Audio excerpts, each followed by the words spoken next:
I wouldn't wish the month we've had as a family on my worst enemy. But before we get into that, let's go dig some spuds. Right, we've been shopping again. The Dungannon Farmers Mart auction was hit. We've got a bit of a cattle crush frame. Going to make up a weighing scale system because I really want to know what weight the bigger fellas are and the wee ones. So, got a pallet scales, excuse me.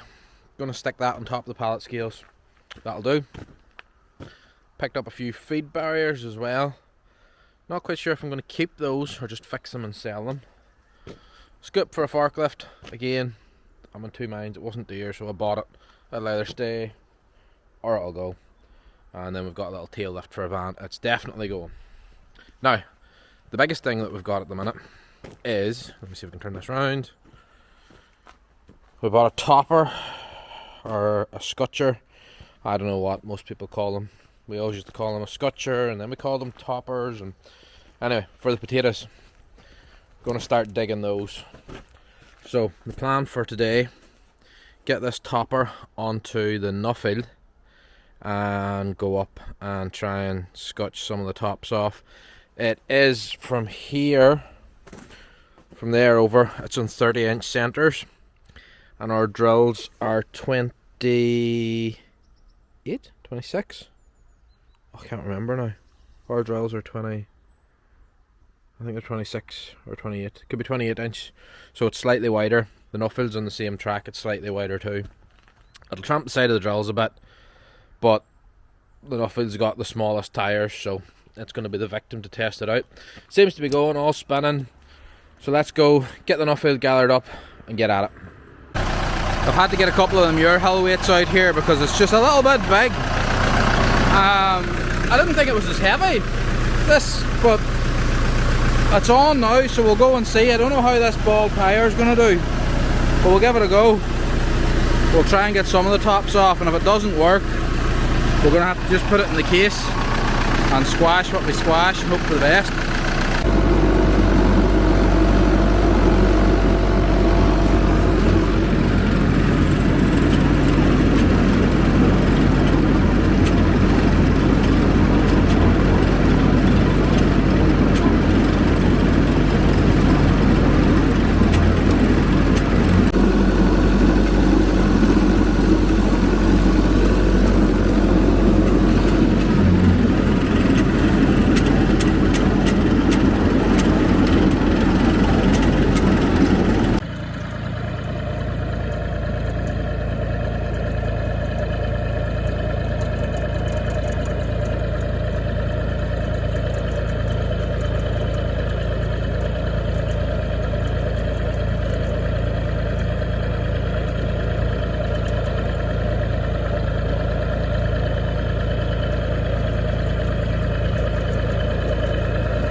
I'm putting this in the middle of the video because only any people that watch me regularly will bother watching the middle of the video. Everybody else, they'll watch the start or they'll watch the end or they'll skip through. They won't look at this bit because it's just me talking. So first of all, thanks to everyone that watches. I appreciate it, and you know, it's great that so many people do watch and lots of people message to, you know, see what was going on or why I hadn't been about. And we'll get to that now. We've so it'll been a long month since literally since the last bale, a straw fell out of the baler. We've just been in it as a family. My wife has spent the last 3 weeks out of the 4, and there's the heavens opening, in the hospital. I've had to call the ambulance 3 times. GP's called the ambulance when we've had her into the GP. and the hospital have come up with nothing for her symptoms, but they keep getting worse and still no answers. So between spending time with my wife in the hospital, now looking after our daughter as well, have to get her ready for school, get her in and out of school, and get her picked up and dropped off and looked after in the evenings. And the grandparents are being great. They're helping out, that I can get in and I can spend a while with my wife and I can get a few little bits and pieces done on the farm here. But for the past month, all I've been doing is trying to keep the animals alive and trying to sort of stop the crops from completely getting destroyed, or save what I can. We got half a day's worth of potato digging done that you saw there, so we got some spuds dug, but there's still a good at least an acre left to dig that we'll have to try and get fitted in. There's no housing ready for the cattle. There's nothing done for that, so we'll have to try and figure something out for them.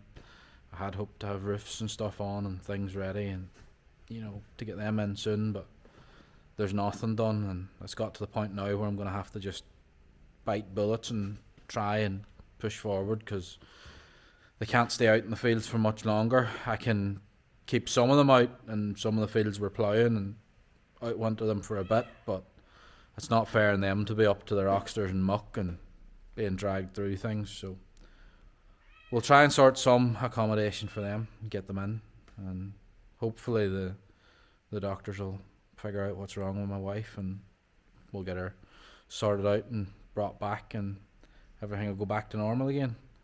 But until we get that all sorted, I'm just sort of running very lean here, and filming stuff just takes time, and that's the last thing I have time for at the minute. I do have time to film some stuff, so there will be some more videos up and bits and pieces, but it'll be lean for a little while yet, and I'm sure you all understand, and I'll get back to normal videos and back to farm life and everything as soon as I can. But for the rest of this, it's just going to be little bits and pieces of clips that I have stuck together, and we'll move on from there. Finally back to pick this girl up and take her home. I had got left behind in all the chaos of everything that was going on with life. I don't think she's ever sat out for as long, but things happen and everything else has to come first. So we're here now. We'll try and get her home and get her cleaned out and get her put into the shed. Hopefully she starts up and everything goes okay.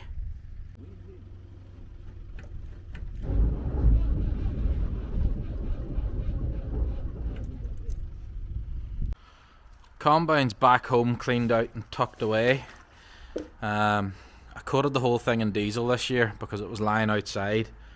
I don't know if I'm going to regret that decision or if it is going to be good. It should stop any of the more oxidation from what it got was sitting out for so long, but it's also going to mean that the dust and crap's going to stick to it. So I don't know, I may come to regret my decision, but at the minute I think it was the right thing to just give the whole combine a wee spray down with old diesel to sort of try and keep the rust under control. Didn't get any video of cleaning it or putting it away, but video's been the last thing in my mind lately. Well, that's running again. I got thick with this today, and there's more rain and wind forecast. I want to get out of this field before it gets too wet. So I just took a notion when I came back from an auction this evening that this was getting fixed, or at least trying to. I had picked up a fuel filter, but the funniest thing was wrong with it. Let me show you what it was. Whoop! Round we go. So, on these Defenders, at the fuel pump here, there's these little brass ports. One of them has a one-way valve. Now normally, in every other Defender or Discovery 2, these pipes are swapped. So this pipe that curls back to the fuel tank is out here. The return pipe here is on the inside, and vice versa, same at the back. On this Defender, it's not. So the one-way valve was here, on the main high pressure line, instead of the return line. Every time I tried to get the air out, nothing was coming. I was seeing little bits of diesel, but what was happening was the diesel was going backwards up the return line, and that's why I thought I had diesel at the regulator. So what I've done, pulled the one-way valve out of here, put it in where it was supposed to be, and after that, Bob's your uncle, Fanny's your aunt, the defender's running. Let's get this thing moved up to the top yard and left away for building some sheds. There has been a small amount of progress with things. I have managed to get all these hoops from the Nissan hut welded back together. I'm not sure if they're the way they should be, or you know, if each piece is welded back where it belonged, but heck, they're welded together. I've made some hoops. They'll do the job. We're not going for an architectural masterpiece, we're just going for some sort of a roof. There's 5 down there and one not where it's supposed to be. He is somewhere behind that ditch, and of course I wasn't planning on a game of catch the cattle today. I just nipped out from bagging corn to give them their supper, hence I am not dressed for being out in the rain. I love livestock, I love livestock, I love livestock. Come on, you big bollocks, back where you belong. Go on, there'll be no food left for you if you don't hurry up. Come on. Go on, they're going to have it all ate. Kinda busy here. Would you stop? I'll give you a head scratch if you go away. That do? No? No? Go on. Shoo, I'm busy. I haven't got time for all of you. Yeah. A little bit too much rain's falling. I was on the way up to fix that fence that the cattle got out through, and thought this field was dry, but apparently not. So yeah, we'll just walk. Now the icing on the cake to all this thickness was my daughter picked up hand, foot and mouth in school, brought it back to the house, and then I got it. And anyone who sends their kid to school knowing they've got hand, foot and mouth, I hope that they are infested by 1,000,000 fleas and their arms are too short to scratch, because it is a terribly contagious viral infection, and when it jumps across to adults, it's brutal. So my daughter had that, I had that, which left me that I couldn't look after my wife, couldn't look after the farm, I could do next to nothing, and yeah, I don't wish it on anyone. It's a bad one, but it's cleared up now. I'm back out. Unfortunately, my wife's back in hospital again, but we'll see. We'll hopefully make it through, and let's try and get this farm prepped for winter and get on with it.